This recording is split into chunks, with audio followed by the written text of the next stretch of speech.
Hello students, फिर से आप सबका स्वागत है। आज मैं आप लोगों को क्लास 11 के फर्स्ट बुक हॉर्नबिल का पहला chapter the portrait of a lady से संबंधित जितने भी महत्वपूर्ण ऑब्जेक्टिव टाइप के क्वेश्चन आंसर हैं सभी को मैं बताने जा रहा हूं। ये आपके एग्जाम के पॉइंट ऑफ व्यू से बहुत ही ज़्यादा महत्वपूर्ण है, इसलिए आप इसे अपने नोटबुक में भी नोट कर ले। तो चलिए चलते हैं क्वेश्चन की ओर। पहला क्वेश्चन है कि what is the main character of the chapter the portrait of a lady. Portrait of a lady chapter में मेन कैरेक्टर किनका है? तो इसका ऑप्शन ए सही होगा, ग्रैंड मदर। नेक्स्ट क्वेश्चन है who was very good friend of the narrator. लेखक का सबसे अच्छा दोस्त कौन है? Option A right answer, his grand mother. उसकी दादी लेखक की सबसे अच्छी दोस्त थी। नेक्स्ट क्वेश्चन है कि what was with what did Khushwant Singh grand mother wash and plaster his slate. वो अपने उसकी दादी जो है वो जब स्कूल जाते थे खुशवंत सिंह, तो उसके स्लेट को किस प्रकार साफ करती थी? इसका राइट आंसर होगा येलो चौक। नेक्स्ट क्वेश्चन है where was the author's grand father's portrait place. लेखक के दादाजी का फोटो कहाँ पे प्लेस किया हुआ था, कहाँ पे रखा हुआ था? आंसर होगा option B, hang above the mantel piece. वो मेंटल पीस के ऊपर में प्लेस किया हुआ था, रखा हुआ था। नेक्स्ट क्वेश्चन है कि what made the grand mother unhappy about the others new English school. जब लेखक को इंग्लिश स्कूल में, न्यू इंग्लिश स्कूल में प्रवेश कराया गया, भर्ती कराया गया, तो उसकी जो दादी है आखिरकार अनहैप्पी क्यों हो गई, नाखुश क्यों हो गई? सी डिडंट क्योंकि she didn't understand English and could no longer help him. क्योंकि वो अंग्रेजी नहीं समझ पा रही थी। दूसरा क्या है कि वो उसके पढ़ाई पे लेसन में किसी प्रकार का कोई हेल्प नहीं कर पा रही थी, इसीलिए वो इंग्लिश मीडियम स्कूल में भर्ती किए जाने पर नाखुश थी, अनहैप्पी थी। नेक्स्ट क्वेश्चन है what why didn't the grand mother like music. Grand mother को म्यूजिक पसंद क्यों नहीं था? क्योंकि it was the monopoly of her lords and beggar. उसे लगता था कि ये सब गाना बजाना क्या है, भद्र व्यक्ति के लिए नहीं है, अच्छे व्यक्ति के लिए नहीं है। ये किनके लिए है? ये हॉर्लॉर्ड्स एंड बेगर्स के लिए, जो गाना बजाना करके क्या करते हैं, पैसा अर्निंग करते हैं, उन लोगों के लिए है। नेक्स्ट क्वेश्चन है how did the grand mother react to her illness. Grand mother जब बीमार पड़ जाती है तो वो अपने इलनेस के बारे में क्या बोलती है, वो किस प्रकार रिएक्ट करती है? जब वो बीमार पड़ती है तो वो किस प्रकार रिएक्ट करती है? तो उसका राइट आंसर होगा A she said her end was near. वो कहती है कि मेरा समय क्या है, नज़दीक आ गया है। नेक्स्ट क्वेश्चन है what did the grand mother do in her final hour. जब उनका अंतिम क्षण आ गया था, अंतिम समय आ गया था, तो उस समय वो क्या कर रही थी? Prayer silently and counted the beads of her rosary. वो चुपचाप रहती थी और प्रेयर करती थी, चुपचाप प्रेयर करती थी और वो माला बिनती थी, है ना। रोसरी से क्या करती थी? बीट्स, वो माला बिनती थी और प्रेयर करती थी। नेक्स्ट क्वेश्चन है how did the grand mother die. Grand mother की मृत्यु किस तरह होती है? इसका राइट आंसर होगा option A while telling beads lying on the bed. जब वो बीड्स को वो माला फेरती है और क्या है, लेटी हुई रहती है, वो बेड पे लेटी हुई माला फेरते हुए उनका देहांत हो जाता है। नेक्स्ट क्वेश्चन है how did the sparrow express their sorrow at the death of the author's grand mother. वो जो चिड़ियों को खाना खिलाती थी, अनाज देती थी, तो वो उसके ग्रैंड मदर, अथर्स के ग्रैंड मदर के देहांत पे, डेथ पे किस प्रकार अपनी भावना को व्यक्त करती है, किस प्रकार अपने दुख को व्यक्त करती है? तो वो चिड़िया क्या करती है, they came and sat silently in the verandah. वो चुपचाप आती है और वरांडा में वो बैठ जाती है। जब उनकी दादी जी का, लेखक के दादी जी का क्या होता है, देहांत हो जाता है, तो चिड़िया आती है चुपचाप और वो वरांडा में बैठ जाती है। तो इसका ऑप्शन होगा राइट, जो ऑप्शन है वो है सी। नेक्स्ट क्वेश्चन है what happen to the scattered bread crumbs which the sparrow didn't eat. क्या होता है, उसको जो खाने के लिए दिया जाता है, चिड़ियों को जो खाने के लिए दिया जाता है अंतिम दिन, है ना, जब उसकी दादी का देहांत हो जाता है, तो वो खाती नहीं है। तो उस स्क्रेबल्स का, उस ब्रेड स्क्रेबल्स का, रोटी के टुकड़े का क्या होता है? वो उसका राइट आंसर होगा थ्रोन इन द डस्टबिन, उसे डस्टबिन में डाल दिया जाता है। नेक्स्ट क्वेश्चन है, grand mother ignored the protest of the family members because, grand mother एक समय क्या करती है कि हर किसी का बात को इग्नोर करना शुरू कर देती है। आखिरकार वो इस तरह क्यों करती है?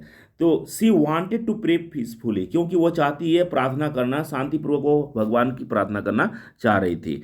नेक्स्ट क्वेश्चन है, how did the grand mother look, उसकी जो दादी थी, लेखक की दादी, वो किस तरह दिखती थी? तो वो किस तरह दिखती थी? ऑप्शन डी सही होगा, old, short, slightly bent and fat. बूढ़ी थी, छोटी थी, स्लाइंटली बेंट थोड़ा झुकी हुई थी और थोड़ी मोटी हुई थी। नेक्स्ट क्वेश्चन है, what happened when grand mother's corpse was taken away, जब ग्रैंड मदर की मृत्यु हो जाती है और उसके शव को ले जाया जाता है, तभी क्या होता है? तो तभी क्या होता है, द स्पेरोस फ्लू अवे साइलेंटली, जो चिड़िया आई हुई रहती है दुख व्यक्त करने के लिए, शोर व्यक्त करने के लिए, वो चुपचाप उड़ जाती है। क्या होती है? वो चुपचाप उड़ जाती है। नेक्स्ट क्वेश्चन है, my grand mother like everybody's grand mother was an dash woman, मेरी जो ग्रैंड मदर है वो लगभग समझ लो सबकी ग्रैंड मदर है। तो इसमें राइट आंसर क्या होगा? ए एन का प्रयोग किसके साथ होगा? ऑप्शन ए सही है, ऑल्ड के साथ होगा। ठीक है। नेक्स्ट क्वेश्चन है,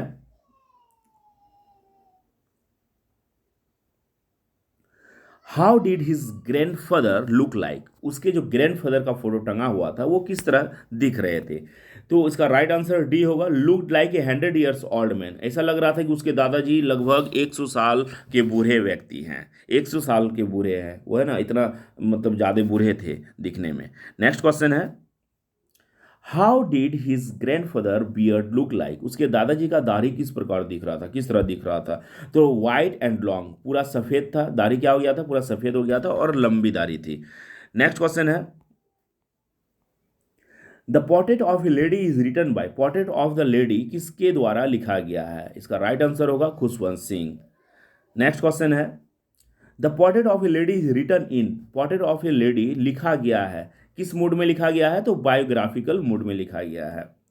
नेक्स्ट क्वेश्चन है, ग्रैंड मदर वॉज वेयरिंग, उसकी जो दादी थी वो क्या पहनती थी, किस तरह का मतलब पोशाक पहनती थी? तो ये हो जाएगा, राइट आंसर होगा स्पॉटलेट्स वाइट साड़ी, वो वाइट साड़ी पहनती थी, है ना, जो कि स्पॉटलेट्स होता था, तो स्पॉटलेट्स वाइट साड़ी वो पहना करती थी। नेक्स्ट क्वेश्चन है, grand mother was uttering the monotonous song while she was, उसकी दादी क्या करती थी, वो प्रेयर को जो सॉन्ग है कभी कभी गाती थी, अटरिंग करती थी, उच्चारण करती थी। कब? है ना, वो बाथिंग के समय भी वो क्या करती थी, मोनोटोनस सॉन्ग को अटरिंग क्या करती थी, उच्चारण क्या करती थी। नेक्स्ट क्वेश्चन है, यहाँ पे क्या होगा, ग्रैंड मदर होगा, यहाँ पे जी छूट गया, इस क्वेश्चन में क्या हुआ है, यहाँ पर जी छूट गया, तो आपको क्या करना है, जी नोट करके ही लिखना है। ठीक है। तो grand mother walk Khushwant Singh up while constantly muttering her prayers in the hopeless hope that he would imbibe some of the religious verse which he, है ना। तो जब वो रेडी करती थी, खुशवंत सिंह को रेडी करती थी स्कूल ले जाने के लिए, तभी क्या है, वो सोचती थी कि जो हम प्रेयर गा रहे हैं उस प्रेयर को खुशवंत सिंह क्या करे, वो उसको रिसाइट कर ले, याद कर ले, या फिर अच्छी तरह से सीख ले। लेकिन ऐसा हो पाया था? वो नहीं कर पाया, ऐसा खुशवंत सिंह नहीं कर पाए। तो इसका राइट आंसर होगा नेवर डिड। नेक्स्ट क्वेश्चन है, which language do you think the author and his grand mother use while talking to each other, जब लेखक और उसकी दादी आपस में बात किया करती थी तो वो किस तरह की लैंग्वेज का प्रयोग करती थी, किस लैंग्वेज का प्रयोग करती थी? इसका राइट आंसर होगा पंजाबी। नेक्स्ट क्वेश्चन है, how did the grand mother spend her all day in village, वो जब गांव में रहती थी तो वो अपना सारा दिन किस प्रकार व्यतीत करती थी? By getting her grandson ready for the school, वो क्या करती थी, अपने ग्रैंडसन को रेडी करती थी स्कूल के लिए, है ना। इस तरह से क्या क्या क्या करती थी, वो अपने समय को व्यतीत करती थी। नेक्स्ट क्वेश्चन है कि how did the grand mother spend her time in the city, अब वो जब शहर चली गई तो शहर में वो अपने टाइम को किस प्रकार व्यतीत करती थी? इसका राइट आंसर होगा स्पेनिंग द व्हील, वो क्या करती थी, वो चरखे को चलाया करती थी, मतलब वो सूत काटा करती थी, है ना, चरखे चलाया करती थी, इस प्रकार वो बाकी टाइम को वो क्या करती थी, समय को व्यतीत क्या करती थी। क्यों? इस फीडिंग द स्पेरो, अगर चिड़िया को वो अन्न देती थी, अनाज देती थी खिलाने के लिए, तो वो सिर्फ तो वो आधे घंटे के लिए ही देती थी, है ना। लेकिन बाकी टाइम क्या करती थी, वो स्पिनिंग द व्हील, वो चरखे को चलाया करती थी, सूत काटती थी। नेक्स्ट क्वेश्चन है, how did the grand mother spend her afternoon in the city. जब वो शहर चली गई तो दोपहर के टाइम वो क्या करती थी, वो दोपहर के टाइम क्या करती थी, वो दोपहर के time by feeding hundreds of sparrows, वो लगभग 100 से भी ज़्यादा, लगभग 100 स्पेरो को वो फीडिंग करती थी, खिलाया करती थी, है ना। नेक्स्ट क्वेश्चन है, what happen when the author moved abroad to study for 5 years। क्या होता है जब लेखक 5 साल के लिए विदेश जाते हैं पढ़ाई करने के लिए, आगे की पढ़ाई करने के लिए वो विदेश जाते हैं 5 साल के लिए, तो क्या होता है उसकी, क्या रिएक्शन होता है उसकी दादी का। तो grand mother bid good bye silently kissing his forehead. Grand mother क्या करती है, वो जाती है और उसके फोरहेड पे किस करती है, लेखक के फोरहेड पे किस करके उसे बाय बोलती है ना, उसको विदा देती है। नेक्स्ट क्वेश्चन है, What change came in the grandmother's evening schedule when her end come। जब ग्रैंडमदर का अंतिम समय आ जाता है तो वो शाम के टाइम किस प्रकार अपने शेड्यूल को चेंज करती है। वो क्या करती है शाम के टाइम, वो she collected the women of the neighbourhood, वो शाम के टाइम पड़ोस की औरतों को, पड़ोस की लेडीज़ों को बुलाती है और क्या करती है, सब मिलकर प्रार्थना करती है, भगवान का भजन कीर्तन करती है। नेक्स्ट क्वेश्चन है, what happened when the what happened What happened when the grandmother didn't pray for the first time। उसकी दादी प्रार्थना करना बंद कर देती है, पहली बार प्रार्थना करना बंद कर देती है, तो इसके बाद क्या होता है, उसके बाद क्या होता है, she fell in the next day, वो दूसरे दिन बीमार पड़ जाती है। नेक्स्ट क्वेश्चन है, what happiest half hour of the day for the grand mother was. उसकी दादी के लिए आधा घंटा जो है, दिन का आधा घंटा, सबसे खुशनुमा आधा घंटा कौन सा था, है ना, सबसे आनंददायक पल कौन सा था। जब वो क्या करती थी, feeding the sparrows in the afternoon for half an hour, जो वो दोपहर को स्पेरोस को, है ना, चिड़िया को क्या करती थी, वो अनाज खिलाया करती थी, तो वो उसका पल जो था वो खुशनुमा था। नेक्स्ट क्वेश्चन है, what did the Athar think was the last physical contact with his grand mother. तो इसका राइट आंसर होगा D, the Athar was kissed on the forehead by his grand mother. जब जब लेखक, यहाँ पे क्वेश्चन अच्छी तरह समझिए, what did the Athar think was the last physical contact with his grand mother, उसे कब लगता है कि ये हमारे जो ग्रैंड मदर के साथ ये लास्ट फिजिकल कॉन्टैक्ट है ना, शारीरिक स्पर्श, लास्ट शारीरिक स्पर्श है, कब लगता है, जब लेखक वो विदेश जाते हैं पढ़ने के लिए, तो उसकी दादी क्या करती है, उसके फोरहेड पे किस करती है, माथे पे किस करती है, तो वो किस जो है वो लास्ट फिजिकल कॉन्टैक्ट रहता है। नेक्स्ट क्वेश्चन है, how did Khushwant Singh's grandmother bid him farewell? Farewell. How did Khushwant Singh's grandmother bid him farewell when he was leaving for his studies abroad? जब वो विदेश जाते हैं 5 साल के लिए खुशवंत सिंह, तो उसकी दादी किस प्रकार से वो विदा करती है। तो इसका राइट आंसर हो जाएगा, the grand mother was in full control of her emotion. वो अपने इमोशन को अपने कंट्रोल में रखती है, वो भावुक नहीं होती है ना। नेक्स्ट क्वेश्चन है, how did the grand mother celebrate Khushwant Singh return from abroad. जब खुशवंत सिंह 5 साल के बाद विदेश से लौटते हैं तो उसकी दादी इस चीज को किस प्रकार से सेलिब्रेट करती है। तो इसका आंसर हो जाएगा, she sang song while beating an old dilapidated drum, the songs were of the home coming of warriors. वो इस प्रकार से अपने आप को शो कर रही थी, है ना, वो ड्रम रम बजा के उसका स्वागत कर रही थी, जैसे लग रहा है कि उसके घर में कोई योद्धा आ रहे हैं। नेक्स्ट क्वेश्चन है, how did grand mother keep her self busy in the city home. जब वो शहर में रहती है तो वो अपने आप को बिजी किस तरह से रखती है। तो इसका आंसर होगा B, by working her spinning wheel. वो क्या करती है, वो चरखे को चलाया करती है ना, वो सूत काटा करती थी। नेक्स्ट क्वेश्चन है, for how many years did the narrator know his grand mother. Narrator अपने दादी को कितने सालों से जान रहा था। इसका राइट आंसर होगा ए, 20 सालों से, 20 ईयर्स। नेक्स्ट क्वेश्चन है, how did the grandfather on the wall look like, उसके ग्रैंडफादर का जो पोर्ट्रेट टंगा हुआ था, तस्वीर टंगा हुआ था दीवार पे, वो किस तरह दिख रहा था? इसका राइट आंसर हो जाएगा C, old with a long white beard wore a big turban. बूढ़े थे और उनका दाढ़ी जो था वो पूरा सफेद हो गया था। और दूसरी बात क्या है कि वो एक पगड़ी पहने हुए थे। नेक्स्ट क्वेश्चन है, did the author bother to learn the morning prayers that his grandmother recited? जो उसकी दादी मॉर्निंग प्रेयर्स को हमेशा याद करती थी, क्या इस चीज को सीखने में लेखक बोर हो जाते थे? तो इसका राइट आंसर होगा he listen but didn't bother to learn. वो हमेशा सुना करते थे, उसको सुनना अच्छा लगता था, लेकिन डिडंट बोदर टू लर्न, लेकिन वो परेशान भी नहीं हुए कभी सीखते समय। उसको जो सिखाया जाता था बार बार, तो वो उस चीज से परेशान भी नहीं हुए थे। नेक्स्ट क्वेश्चन है,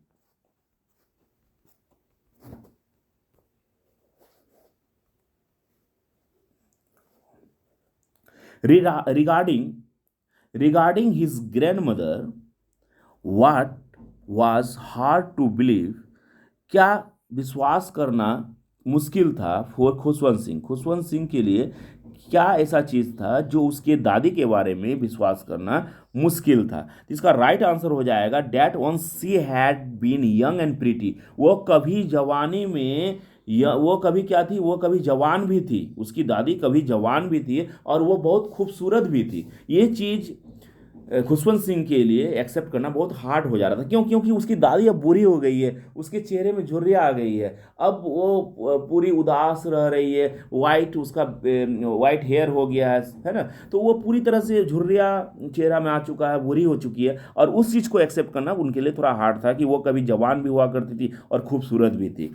नेक्स्ट क्वेश्चन है,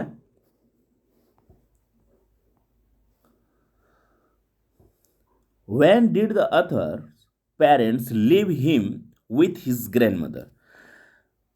लेखक के माता पिता कब उसके दादी के साथ उसे छोड़ देते हैं? तो इसका राइट आंसर होगा व्हेन ही वाज किड, जब वो छोटे रहते हैं, है ना? जब वो छोटे थे तो वो अपने दादी के साथ ही रहते थे, उनके माता पिता उनके दादी के साथ ही उसे छोड़ दिए थे। नेक्स्ट क्वेश्चन है, which animal did the grandmother use to feed in the village? जब वो गांव में रहती थी तो किस जानवर को, कौन से ऐसे जानवर को वो खिलाया करती थी, फीडिंग किया करती थी, है ना? कुछ खिलाती थी, तो कौन से जानवर को? तो इसका राइट आंसर होगा बी, डॉग्स को, है ना? जब वो स्कूल से लौटती थी अपने ग्रैंडसन के साथ, तो जो बच जाता था ब्रेकफास्ट में या फिर उसके पास कुछ अगर रहता था, तो वो क्या किसको खिलाया करती थी? वो डॉग को खिलाया करती थी। नेक्स्ट क्वेश्चन है,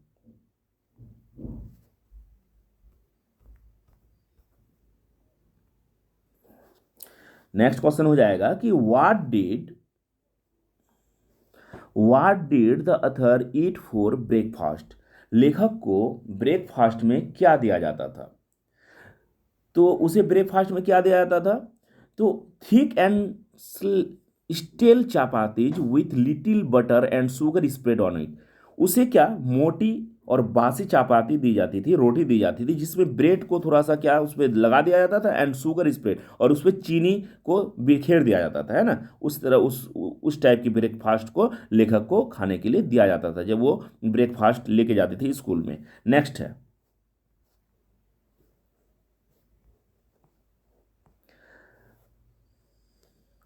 Khushwant says that was the turning point of our relationship, what was?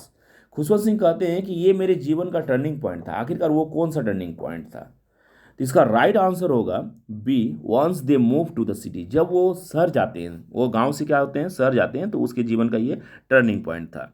Next question है, why would grand mother accompany the author to his school? Grand mother company क्यों दिया करती थी, साथ क्यों दिया करती थी, वो साथ में क्यों चलती थी जब लेखक स्कूल जाते थे? तो इसका राइट आंसर बी है, because of the temple being attach to the school. क्योंकि उस स्कूल के रास्ते में एक मंदिर भी आता था और उस मंदिर में वो क्या करती थी, धार्मिक ग्रंथों को पढ़ा करती थी। नेक्स्ट क्वेश्चन है,